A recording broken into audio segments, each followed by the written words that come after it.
ஒரு காரியத்தை குறித்து கர்த்தர் என்னோடு பேசினார். டேட் அண்ட் டைமோட கர்த்தர் சொன்னது நம்பர் டேட் அண்ட் டைமோட நடந்திருக்கு.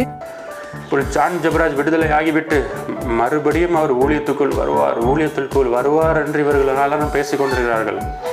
நான் என்ன கேட்கிறேன் என்றால், முதலாவது ஊழியம் என்றால் என்ன என்று நான் கேட்கிறேன். ஊழியம் என்ற நீங்கள் எதற்காக இயேசு கிறிஸ்துவை ஏற்றுக்கொள்கிறீர்கள் என்பதை நான் உங்களிடத்தில் கேட்கிறேன்.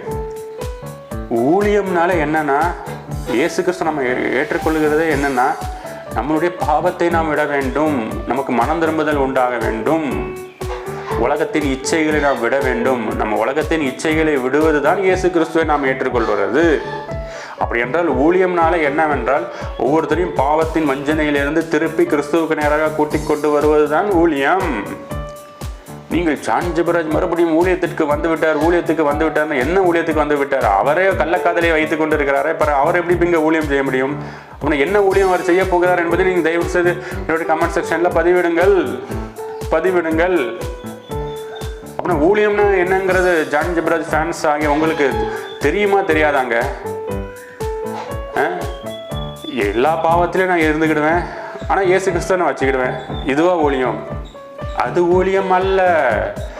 ஊழியம் என்றால் என்ன? இயேசு கிறிஸ்துவை நீங்கள் ஏற்றுக்கொண்டு உங்களுக்கு வந்துவிட்டால் உங்களுடைய உலக ஆசைகளும் உலக இச்சைகளும் பாவ இச்சைகளும் பாவங்களும் உங்களை விட்டு வெளியேறி போக வேண்டும். அப்படினால்தான் நீங்கள் இயேசு கிறிஸ்துவை ஏற்றுக்கொண்டீர்கள். எல்லா பாவத்தையும் நான் வச்சுக்கிட்டு இயேசு கிறிஸ்துவை வச்சுக்கிடுவேங்கிறது ஊழியம் கிடையாதுங்க, அது அட்டூழியம். ஆகையால் தயவு கூர்ந்து ஜான் ஜெபராஜுடைய ஃபேன்ஸ் நீங்கள் எல்லாரும் கமெண்ட் பண்ணுங்க. ஜான் ஜெபராஜ் ஊழியத்துக்கு மறுபடியும் வரணும் என்று சொல்கிறாரு. எந்த ஊழியத்தில் வந்து என்ன ஊழியத்தை அவர் செய்ய போகிறார் அதை குறித்து எனக்கு நீங்கள் தயவு கூர்ந்து கமெண்ட் பண்ணுங்க.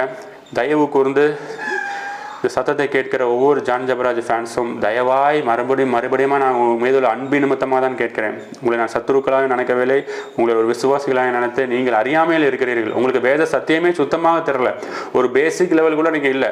அது தயவு கூர்ந்து என்னைக்காவது நீங்கள் எடுத்து வேத புக்கை எடுத்து, பைபிள் உங்கள் வீட்டில் இருக்கும்ல, எடுத்து ஒவ்வொரு அதிகாரத்தையும் கடவுள்கிட்ட உட்காந்து ஜெபம் பண்ணி வாசிங்க. தேவ ஆசீர்வாதத்தை பெற்றுக்கொள்ளுங்கள். ஆமேன்.